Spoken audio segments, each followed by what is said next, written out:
If you found this podcast, chances are you're a high achiever and you're successful.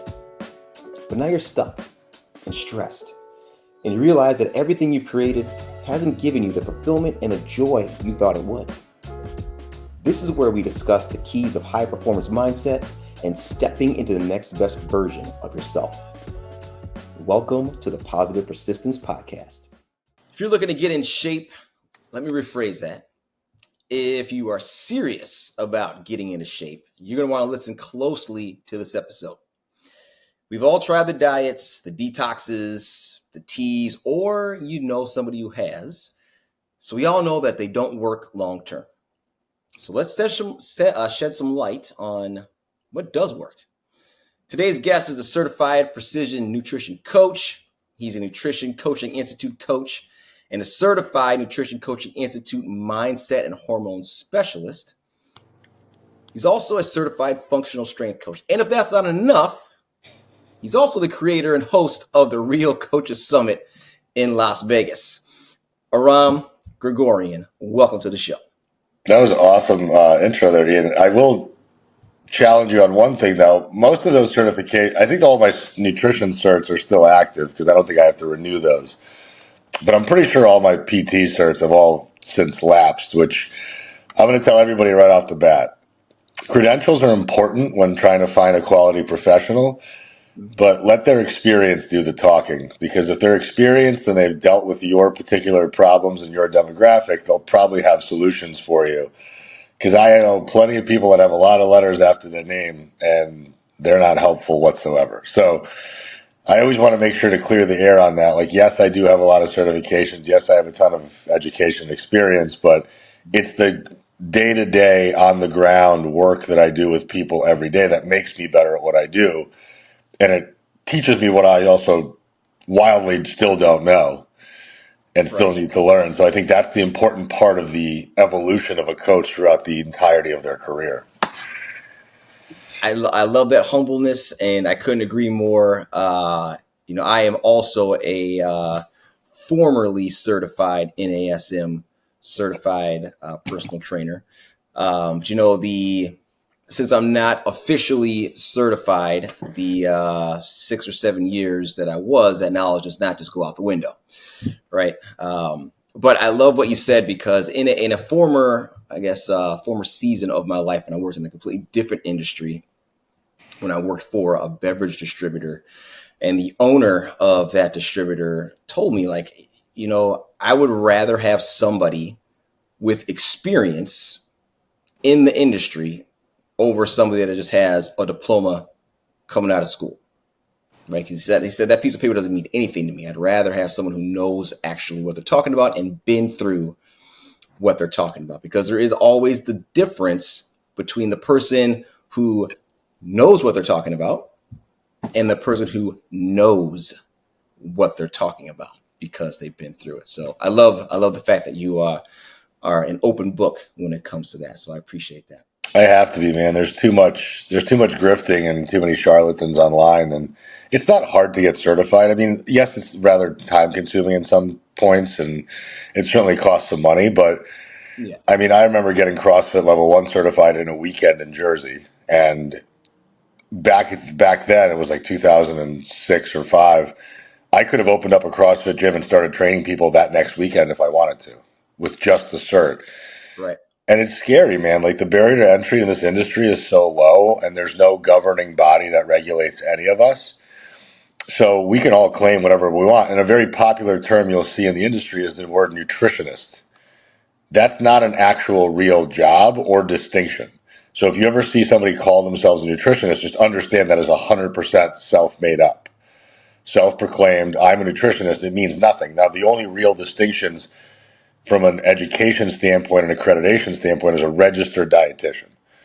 So a registered dietitian is somebody who went to school for 2 years after their undergraduate degree. They gained clinical experience with all sorts of different use cases for nutrition, and usually mostly disease state intervention. And a lot of times what you'll see in the dietitian versus nutrition coaching world is that nutrition coaches are working with average daily people that have very average normal goals: fat loss, body composition change, muscular gain, whatever. Right. And registered dietitians are very specifically in the weeds with people that have type 2 diabetes, or they're feeding certain cancer patients, or they're trying to come up with protocols for people post lap band surgery. So it's a much different area of expertise. And to me, it's the sandbox is big and we all should play in it. And I think the interfighting that happens between it's almost like, the CIA not giving information to the FBI, and that's why you miss out on things. Like instead of all of us like fighting for whose knowledge is better, like we all need to just like join hands and be like, we're here to help the same person. Right. Couldn't agree more, man. Absolutely. And I know that that's some of the stuff that you talk about, and I want to give you some space to talk about the Real Coaches Summit. So I know some about it, but educate my listeners and our viewers on the Real Coaches Summit that you put on.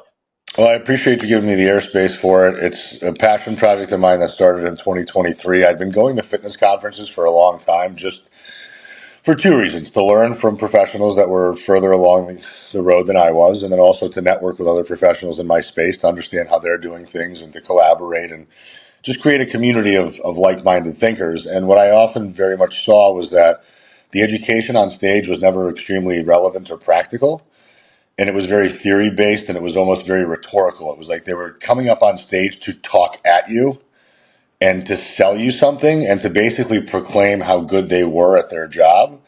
Meanwhile, most of the time, most of these professionals were already out of the coaching space or not really working with individuals one on one anymore because they had scaled their business. They'd already made their money. So now they were out of the boots on the ground work that all of us do.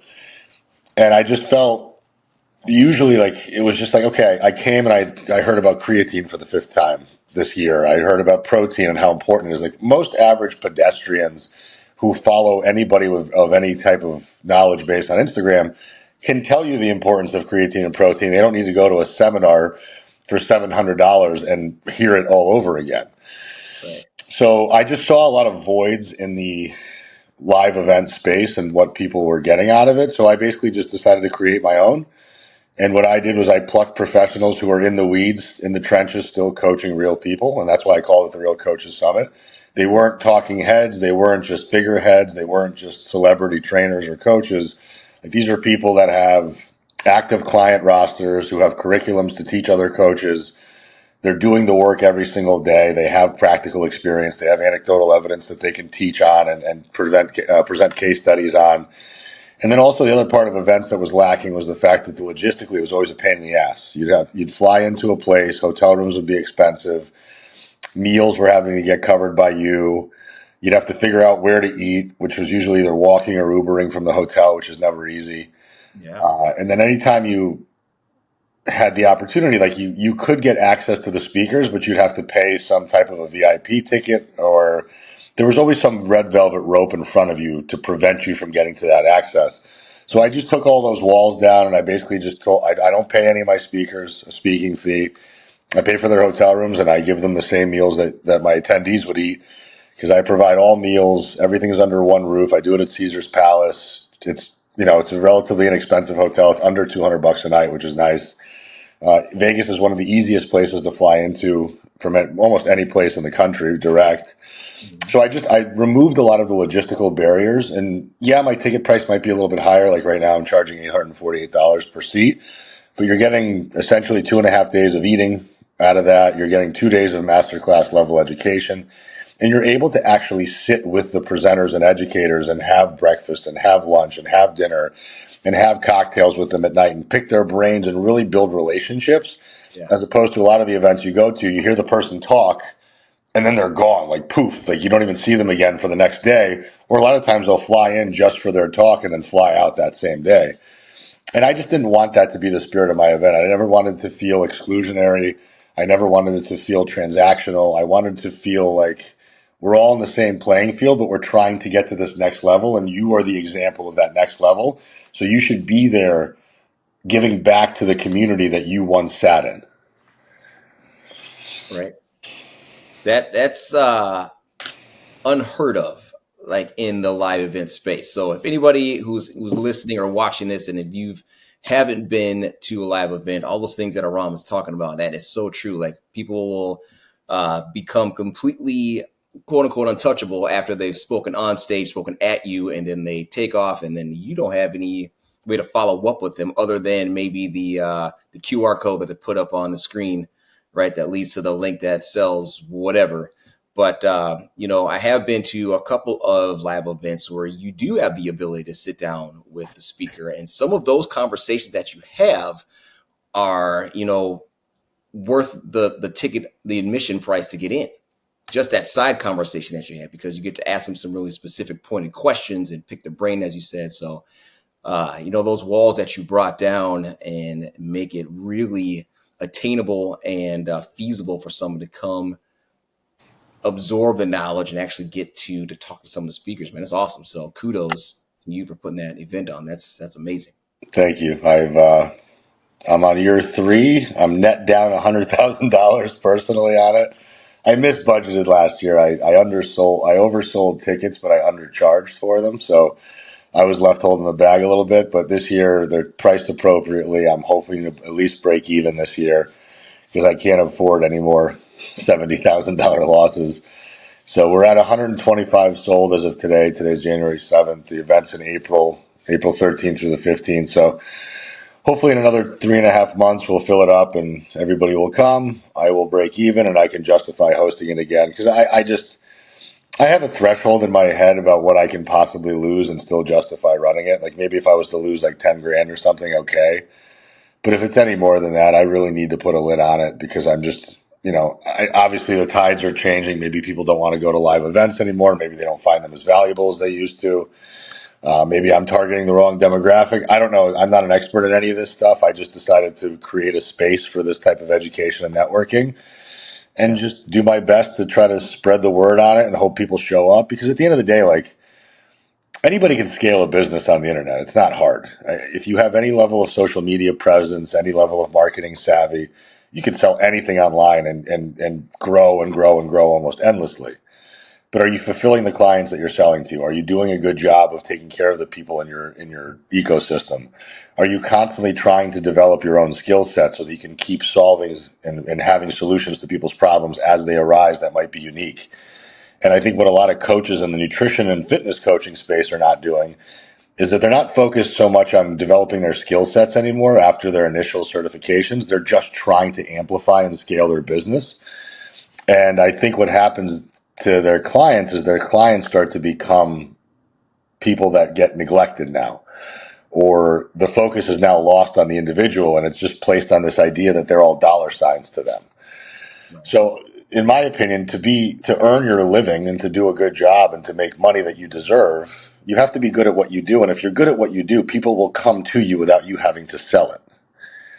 And that's always been I've taken the very, very slow road in this career. I was rolling towels at Equinox for $8 an hour as a 31-year-old man. After a couple different falls from graces financially from different careers that I had. I was in finance for years before this. Mm-hmm. And, now I see business coaches saying, oh, make your first 10K in 6 months. And I didn't see a 5-figure month for 10 years. I was living in basement apartments in Connecticut. I was working a second job. I was doing whatever I could to just get by with that blue collar mentality that I have. And now it's like this grandiose promise that you can work from home and work and make 10 grand in the first 6 months of your career. And Right. yeah, you sure can if you have the social media presence for it and if you're selling stuff that you can't fulfill, because you can certainly sell 20 paid in full packages in September.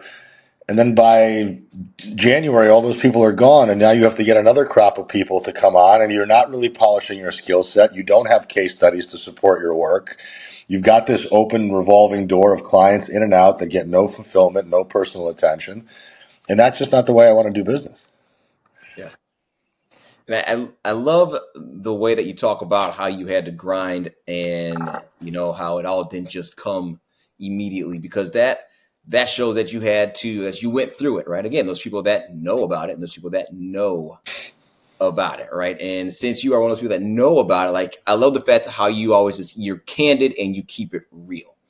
And that's something I want to touch on today and just kind of have a conversation with you and kind of pick apart some of the things that I've heard you say or I've read that I personally like, because it's like, yes, Aram, like, keep it real, man. That's what I'm talking about. So here is a just a quote I want to throw out that I like to call as real talk. Something that I came across that you said, and you said, "Can we just step back for a second and use our perfectly capable adult brains and realize there's no quick fix for these things?" Talking about being overweight, out of shape, right? If it takes you years to put on weight, wouldn't it be reasonable to think that it would take some time to also lose that weight? You go on to say that it's your job as a practitioner to emphasize the concept of sustained effort and work in order to yield results. So I know that, a lot of my listeners and viewers come from the fitness space, because that's where I've been for the last 12 years. And I would love for you to kind of expound on this concept of sustained effort as opposed to immediate gratification. So the way I approach any type of transformative behavior is by backtracking and helping the individual realize what led them to their current problem. And normally, my demographic is women over 40. I would say probably even more like women over 30. I mean, I can help anybody really, but I choose to speak to that audience because I find that audience is usually the most misrepresented in the space. They're the ones that are being lied to the most. Women tend to have more body image issues, more so than men. So they tend to be more body conscious. There's more pressure for them to look, quote unquote, a certain way or be a certain Yeah. size. So I try to fight those stigmas, but I use two different schools of thought. There's the psychological side of weight gain, which is lack of motivation, lack of purpose, lack of direction. Like that's all mindset based issues, which take years to remedy. If not for the rest of your life, you'll have to be fighting these battles in between your ears, which we fight every day. And then there's the black and white, very simple physiology science. That's just, it is what it is. You can't fight it. The law of thermodynamics is real. It will never change. Calories in, calories out will always work, no matter how much we want to refute it. Right. It's not your age, it's not your genetics, it's not your hormones. It's the fact that you probably move too little and eat too much, and you've done that for some period of time without navigating it or monitoring it, and it got away from you for some period of time. Mm-hmm. So it's how do we find that crossroads between marrying the psychology and the physiology and making it practical for people without having them beat themselves up about the problem that they've found themselves in? And that's the delicate part, is that because I'm speaking to women who tend to be highly emotional towards their image, telling them that it's their fault as directly as I do is not an easy pill to swallow. But if you audit your behavior, and this is not an easy thing to do unless you actually have an intention to do it, there's calories in every, like right now I'm drinking a cold foam iced coffee from a local coffee shop, right? So the coffee has no calories in it. The cold foam obviously does. Do I know how many to any level of certainty? Absolutely not. Now I have a can of cold foam in my fridge that I've seen how much I can put in there and that amount, and I can certainly make an estimate and a calculated guess and say there's about 50 grams of cold foam creamer in there. And I can certainly now start to extrapolate how many calories are in that food, but how many people are actually taking the time and paying attention to these things? There's nutrition labels on every ounce of food we eat. Yeah. You can access any restaurant menu before you walk into the restaurant online. You can order food that has calories written right next to it. So, from an information standpoint, we have transparency now more than we've ever had, but we also have ease of access now more than we've ever had either. So, between the convenience of being able to pick up foods that are highly calorie dense, very tasty and palatable, Yeah. and usually very nutrient poor, we found ourselves in this problem where we have a lot of information coming at us about what the right thing is to eat or what the right thing is to do. But then we're still unfortunately left to our own devices, and unfortunately, there's no formal education that gets given to anybody along their life. It doesn't happen in college. It doesn't happen in high school unless you seek out this information yourself. You're always wondering, like, what is the thing I need to do? So what I always teach people is like, what was your behavior like that led to that weight gain? Were you sedentary? Were you very active and then started moving less? Were you somebody who can kind of do what most people do in their 20s, which is eat whatever they want? But yeah, you're also, your average college student on a bar night is probably taking 15, 20,000 steps, right? They're walking around the bar, they're dancing, they're out from 9 p.m. till 3 a.m. So they can eat 5,000 calories that night of buffalo chicken pizza and 7 cocktails, and they're not going to gain any weight because they're just so damn active, and they're Yeah. young, and they're not really high body fat yet, so their body's just more receptive. And then what happens? We all leave college, we lose structure, we lose rules, we get married, we have kids, we find the sedentary desk job, and then boom, that's it. We're relegated to this very inactive society and very inactive lifestyle, coupled with a lot of stress, poor time management, a lot of reactivity versus proactivity, and we use food as an emotional coping mechanism very often to where we eat our feelings. And that's the perfect recipe for those 30, 40 pounds that you find yourself sitting with in your 40s and 50s. So, what do we do, Aram? We take That's Ozempic the right golden now. question, right? We start shooting ourselves with weight loss drugs, and we start starving ourselves and throwing up our food. And now, what do we do? Well, Well, let's talk about that, right? So, I mean, that is like, as you just mentioned, we are in the age of convenience. So, why not give me that immediate gratification if I'm going to start taking a GLP-1 and make that my only route of weight loss because it's quick and effective, or I'm going to start taking pills? Why not do that? you can. I mean, listen, I always tell people, you do whatever you want as an adult. I was a very heavy drug user in my 20s and 30s. I was doing cocaine essentially every single weekend. I still do recreational drugs every once in a while. I've been on performance enhancing drugs. I'm going to be the last person to scold you for utilizing pharmacology. But I'm also going to be the first one to warn you that anything that comes that fast comes at a very heavy price. Now, when I did 10 weeks of trenbolone and I put on 6 pounds of muscle, which is almost impossible for somebody at my age and my lifting experience naturally to do, I knew it was going to come with a high risk profile. And after 10 weeks of usage and a lot of lean muscle gained, I did my blood work, and my blood work was atrociously bad. My liver markers were all elevated. My kidney markers were a disaster. My cholesterol was awful. And any doctor would have looked at me and been like, wow, you're fucked. And obviously I knew that I was because of the drug that I was taking. But a lot of people will not do this type of thinking before just jumping into a pharmacological protocol. They'll hear about Sally's success with Ozempic, or they'll hear about Tom's success with tirzepatide, and they'll just blindly go to their med spa or their doctor and they'll start taking it. A lot of times it's cash pay, and if people can afford it, they can buy it. And now there's all sorts of compounding pharmacies that will do it for you, so it's not hard to get. Oddly enough, the people that need it can't get it because it's usually insurance based, and those people don't have good enough insurance to get it. And I think it's a great drug for people who are obese. I think it's a wonderful drug for what it's supposed to do, which is to quiet food noise, create insulin sensitivity inside the body, Mhm. and help your body slow gastric emptying. Those are all great features. But now, at the end of the day, they haven't resolved the lifestyle issue that led you to the weight gain to begin with. It's no different than getting bariatric surgery as a resolution to the problem, which also works. But then there has to be lifestyle habits stacked on top of that thing to enable those results to continue after the drug or after the surgery is gone. Mhm. And I think that's the thing that there's a malfeasance in the medical world, because they're just giving you the thing, but they're not supporting you on the back end. And then most people aren't going to go out and find their own solutions on their own. They're just going to blindly listen to whatever their doctors tells them, and they don't address things like movement and macronutrients and micronutrients and fiber and how many meals per day make sense, and should my meals be smaller now because my appetite is less, and how much more should I be lifting weights because I'm losing muscle because of the drug, and all these other elements of the equation that they just don't discuss.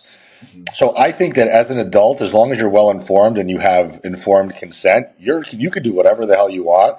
And if you can justify it to me with a good enough reason, I'm going to support every ounce of it. But I want you to be able to consider what the after plan is going to be.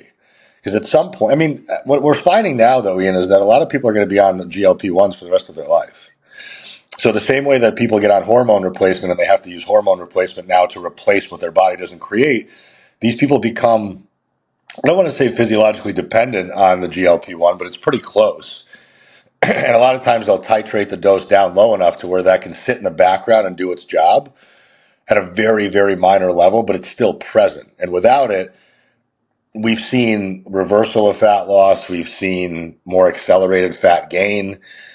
And it's because it's hasn't really addressed the metabolic problems that the person's experiencing. People don't usually eat a high protein diet and lift weights while they're on these drugs.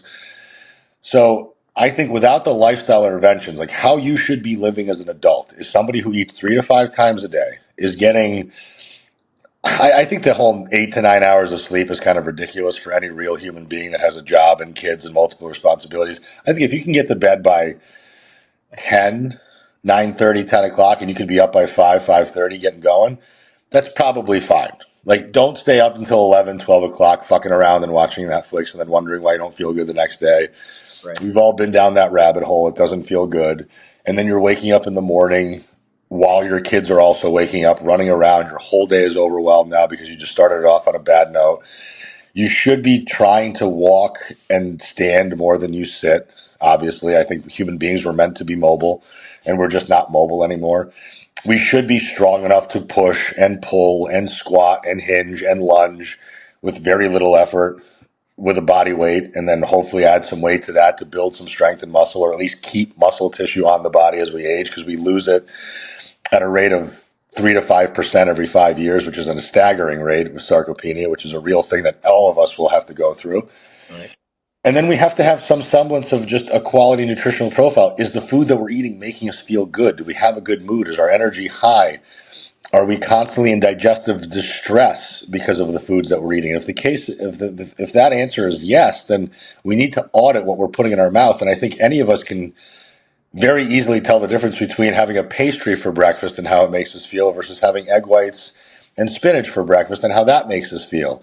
But one is very little effort, right? The pastry doesn't take very much to grab and eat, Right. versus the egg whites might take you 15 minutes to prepare and clean the dishes after.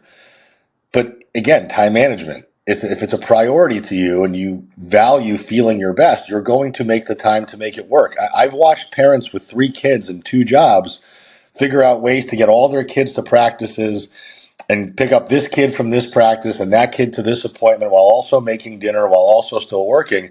So we're a lot more resourceful and strong than we think we are. But I think the problem is very often we get very overbooked and overwhelmed, and we just don't audit our time enough as people because we've lost structure and we have to rebuild that ferociously. So, after what I hear you talking about then is accountability to ourselves. Hard, And very hard. it's time to ask yourself, when was the last time you prioritized you? Did you know that research shows that nearly 85% of high performers struggle to maintain a performance mindset while juggling the demands of work and personal life? Those who actively prioritize their performance mindset and personal growth are 30% more likely to achieve their goals in business and life. If you're feeling crippling stress and anxiety, or if you're feeling guilty when you take a moment for yourself, or if you're stuck in the grind and feeling burnt out, you're not alone. Many of us yearn for more, but struggle with the fear of being judged or feeling selfish. And you want to step into the next best version of yourself. That's why I created the Rinse Method, which got me from paraplegic to marathon runner, backed by science-based proven strategies and now customized for high performers like you. If you're stuck and stressed and want clear steps that you can implement today to move forward, make sure you visit thepositivepersistence.com to download our free Rinse PDF. So tell me, for you, like, what does that word accountability mean to you, and why is it important? I've evolved from using the word accountability to integrity. Because accountability is something that we can certainly talk about and manufacture externally, right? Like, you can hire me, I can hire you. Now we have accountability. Or you and I start a text thread and, hey, Ian, I'm going to tell you every time I hit my steps. And you tell me when you nail your food parameters. And now we have accountability. But how long is that going to last until something comes up and we stop doing it? As opposed to integrity, which is I'm going to do the thing I'm supposed to do even when nobody's looking and cheering me on. Right? Like, you're going to be a good father and a good husband regardless of the payout. because there's a responsibility there, and that responsibility is tied into your value system and into who you are, and you won't deviate from that no matter what. Unfortunately, people use nutrition and fitness as a protocol that's short term, that isn't rooted in their identity system. So to them, it's an option. Like I'm going to be a good father, or I'm going to be a good wife and mother, because that's my responsibility, because there's consequences to me if I don't do those things. Yes. Unfortunately, when you don't eat well and you don't take care of yourself, the consequences are there, but they don't occur quickly enough for them to be a problem.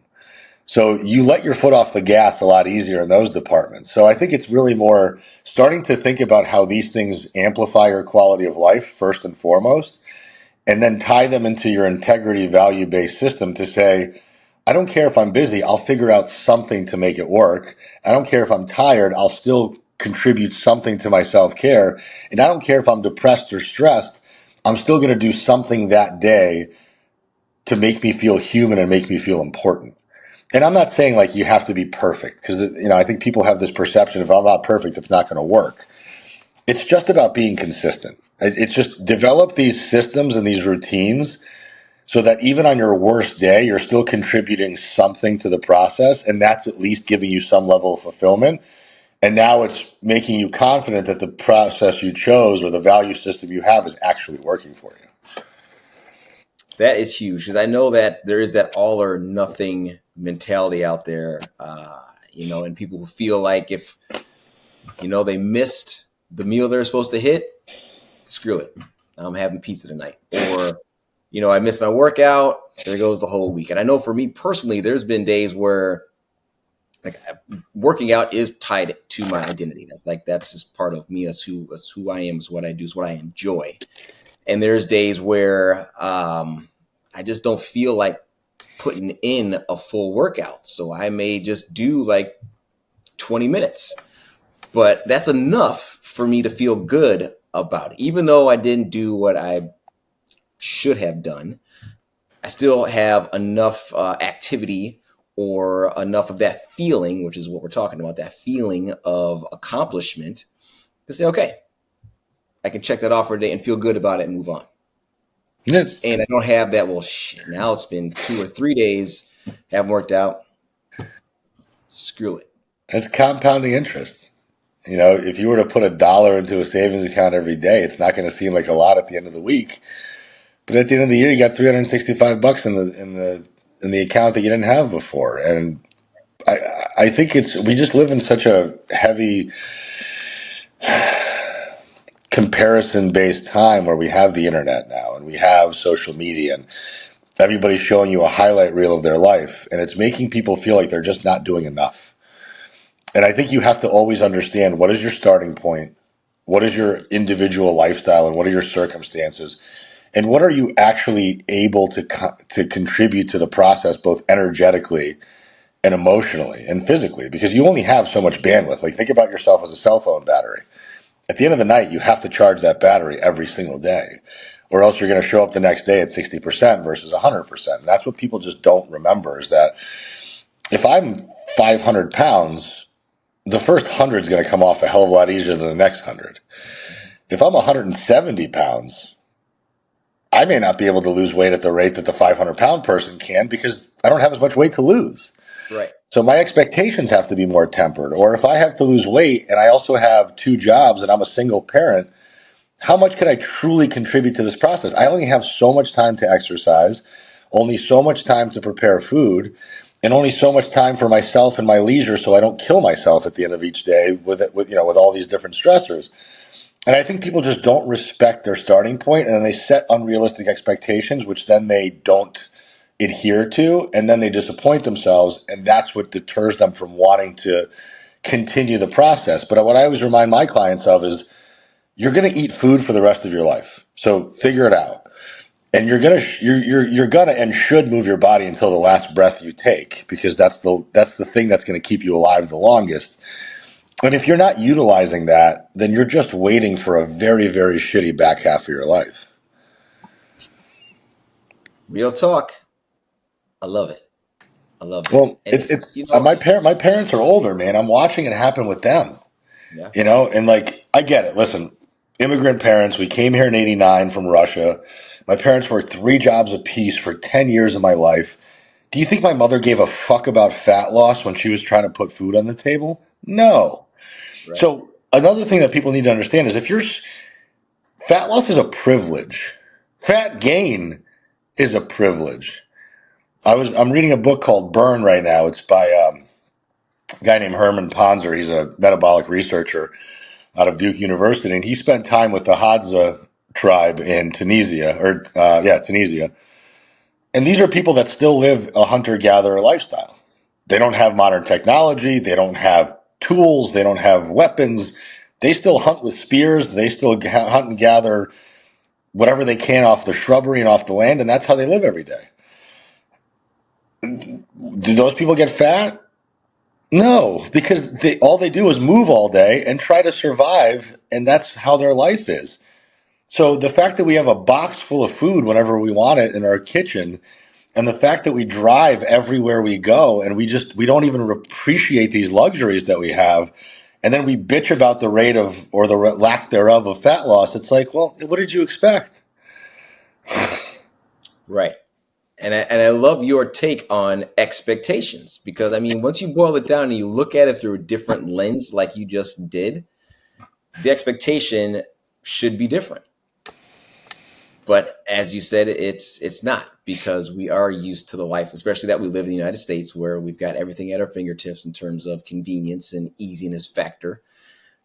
So, what do you do outside of having to change your behavior? Right? Because I think that's key. Having to change your behavior, and something you talk about is consistently practice, sound nutritional habits, move your body or exercise regularly, right? And never stop doing that, right? And then that's the key. Those are the keys to making you feel the best you've ever felt, right? But I think if we talk about if you move it back to behavior, like why do you feel like changing behaviors is important? I mean, it's because it makes up who we are and what we do. I think we've always I think a lot of fitness professionals poo-poo the word motivation. It's always this like, no, you need discipline. You don't need motivation. Motivation, quite literally, is the motive of why you're doing anything, right? The root word of motivation is motive. So, what is your motive? Why are you doing all this? Mhm. If the reason why you're doing it is because you're trying to go to Cancun in 3 months and not look like a beached whale, that's temporary. Right. That's temporary because once Cancun's over, you don't give a shit again. You should give a shit about how you feel every single waking breath of every single day because it's how you show up in the world. It's how you parent. It's how you go to work. It's how you appear to other people. It's how you think of yourself. It's your pride. It's your integrity. It's everything. So I don't, listen, I'm 10% body fat because I've done this for 25 years and never stopped. I don't have kids. I don't have the same obstacles other people do. I've created this life very purposefully and very intentionally for myself. But that doesn't mean that I don't have challenges. Like I still have to make decisions every single day. I still have to make sure that just because I have this coffee with 50 grams of creamer in it, that I don't just go off the rails and have 3 of these things a day or go to Starbucks and get the 5 frappuccinos a day. I have to limit myself and sacrifice certain pleasures in life and say no to things every once in a while that other people won't say no to. Right. So people will look at somebody like you or me. I mean, you've overcome some ridiculous obstacles that most people would just fold underneath those circumstances and be relegated to a wheelchair for the rest of their life, and that would be it. I tore my Achilles last year. There was times when I was climbing into the shower with assistance from somebody else and crying while doing it because I lost my autonomy for that very temporary amount of time. And I don't think we appreciate all the gifts that we were given from being born. Like if you were born with sound mind and sound functional body and you sit every weekend doing nothing, waiting for the world to go by, shame on you, especially if you have children and that's the example you're setting for them. Like I just don't understand this. I mean, we have more distractions now than ever, so I do get it. That's true. Between the phone, between the television. I mean, I have 15 different streaming services on my TV. I get it. But I'm very intentional about the time I spend in front of that thing. I don't sit down until about 7:30, 8 o'clock at night, until I know my day is done and the next day is prepared for. That's when I get to sit down. So that's a rule. That's just a rule I have. No, don't get me wrong. There's going to be some days where I break the rule. There's going to be some times where the day just sucked and I'm going to go grab a joint out of my cabinet and smoke it. I'm going to park myself on my couch and I'm going to eat a pint of Ben and Jerry's and then wait for the day to go by to hit to the next day. But if that happens once a month, that's a lot. And I think the problem is that we've become so irresilient to stress and we've become so emotionally overreactive that everything that comes at us as an adult now is so disruptive to our life that we just fold at every single little inconvenience, where that's life. I mean, I don't know if you've ever heard of the rule of thirds, but a third of your life is amazing, a third of your life sucks absolute ass, and a third of your life is extremely neutral and mundane. People live in the highs and lows. They don't really respect or appreciate the neutrality. Right. And I think the neutrality is where all of our potential for progress can be made. You know, like people only adhere to diets when they're dieting. But when they go back to normal eating, they don't know how to behave because it's like, well, now I have no rules. People only like fitness when it's going to produce a physical outcome because they want to look a certain way in a short period of time, as opposed to I should just be physically fit no matter what because I should just respect myself enough to do so.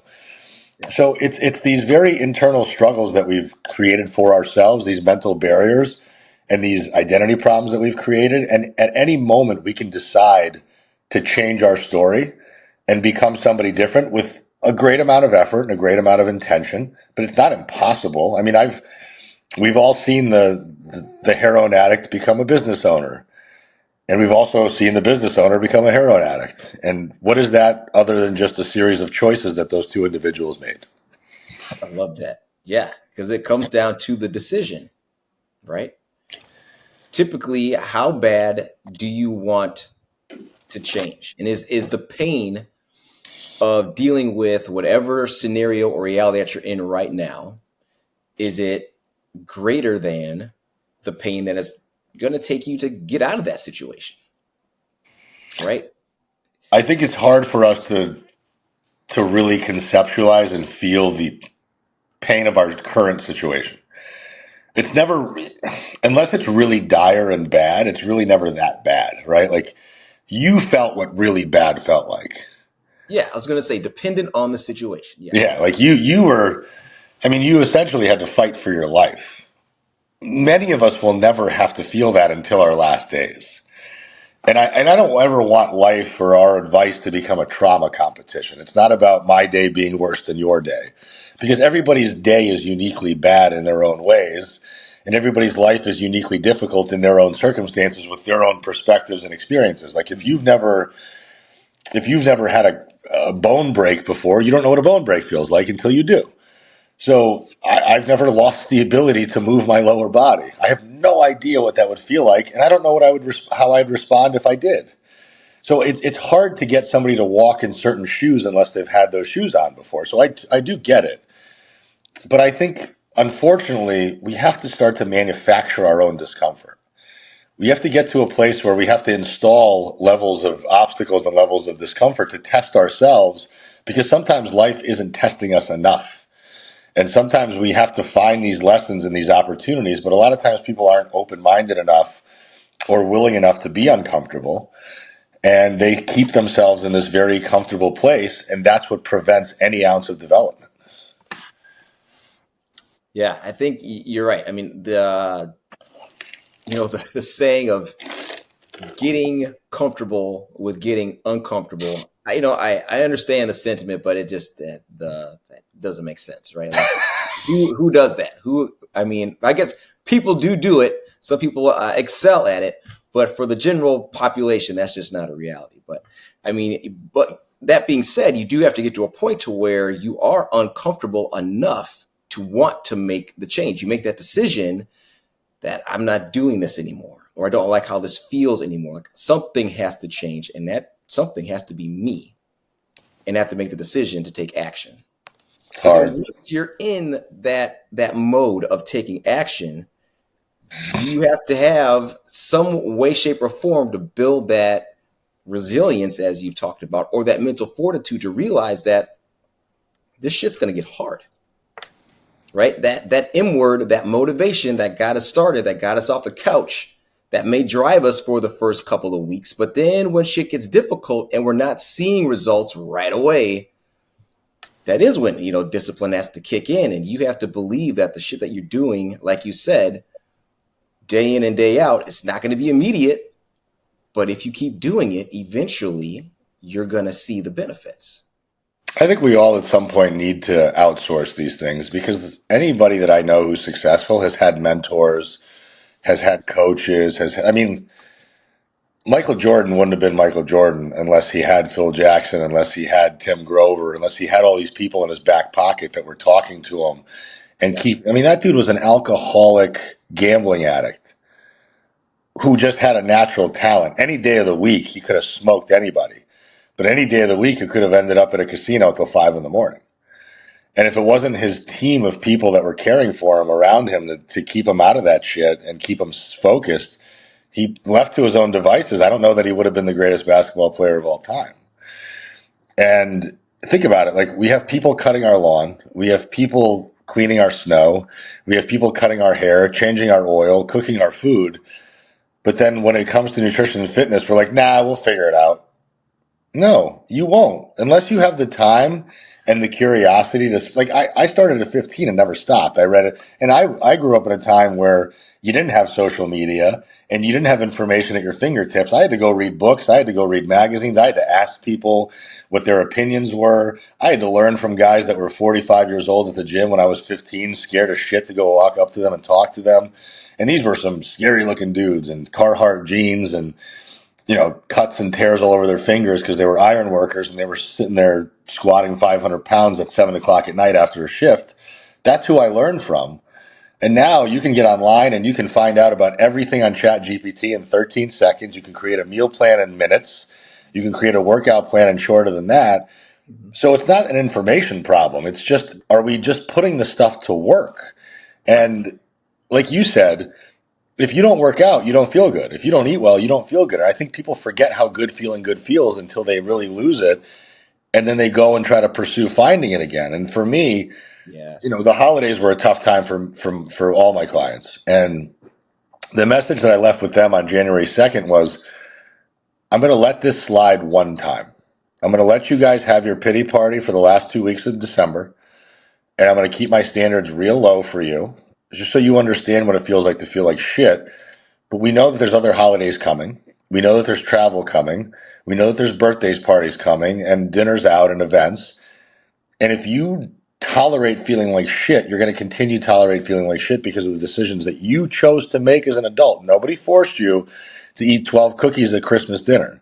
Nobody forced you to sit on your ass all day Christmas Day without taking a walk. Nobody forced you to drink half a pint of vodka to avoid having to talk to your family members that you don't like. You made those choices. Right. So if you make those choices, you also have to then accept the consequences of those choices. You don't get to bitch about it afterwards. So I told people, I said, that's it. This is your one time. If you can't get your shit together through January and February, we're done. You're getting a refund for the last month of our work together. And I've realized that you just don't care about this anymore. And if you don't care about it, I certainly don't, because I can't motivate somebody who doesn't want to show up for themselves. My job is not to tell adults to be excited about feeling good. My job is to show adults what they don't know, teach them what they don't know, empower them to make their own good decisions, and then encourage them to continue those decisions under the toughest possible circumstances. It's not to coddle you and baby you and keep your standards low, because the low standards you currently have is the reason why you feel the way you do. Like, I spent 2.5 days in Michigan during Christmas, and watching my friend's family navigate the holidays was atrocious. I mean, from Tuesday to Thursday, nobody moved. It was couch to kitchen, kitchen to couch. It was mounds of food that was highly calorie dense, everything smothered in butter and mayonnaise. Yeah. No semblance of a conversation about a vegetable or water. Booze was just constantly flowing. And I'm just like, how do you live like this? And this is not just the holidays. This is a norm for most people. And again, I'm not a saint. I spent half my life drinking and doing drugs. I get it. But I always still had some idea of, like, I don't want to feel like this every morning. So I'm going to go to the gym. I'm going to put together meals that I control. I'm not going to allow restaurants to cook all my meals constantly for me. And anybody that bitches about money, like, how are you going out to eat 4 or 5 times a week anyway? So a lot of these things just don't stack up to me. And I think it just comes down to, I just don't want to do the work. And the work feels daunting because I've never done it. And anybody that spent any time in the kitchen, like yesterday in between work, I was on my laptop here. My kitchen is 10 steps away. In an hour's worth of time, I got work done, and I also prepped all my protein for the next 3 days.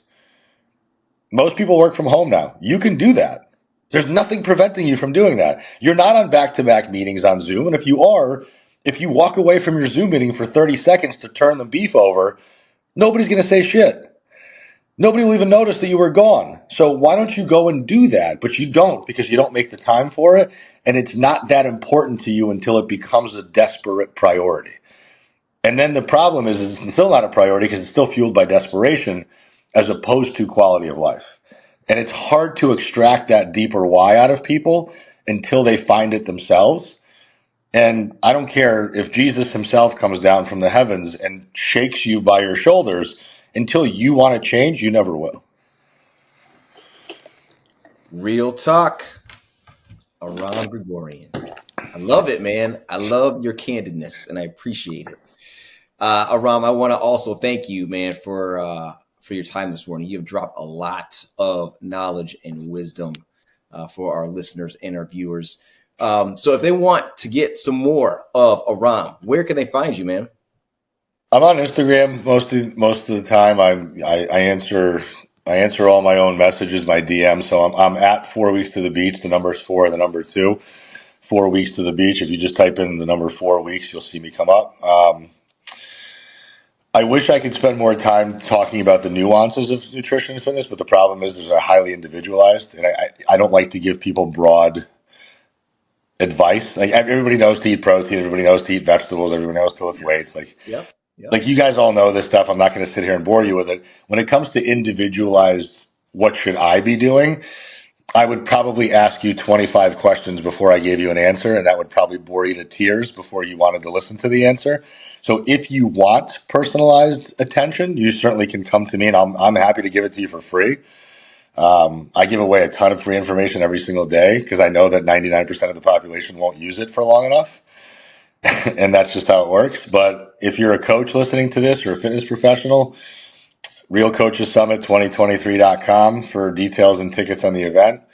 If you're somebody who just wants to yell at me or pick my brain or give me feedback on the episode, feel free to DM me, and I'm all ears, whether it's constructive, whatever it is. I'm happy to hear feedback. So I don't know. I appreciate you sharing your audience with me and allowing me the platform. I can't thank you enough. I hate asking anybody for anything, and we were obviously connected through Joe on this, and Yeah. Joe was trying to help me out. So Joe says hi. He actually messaged me this morning. Nice.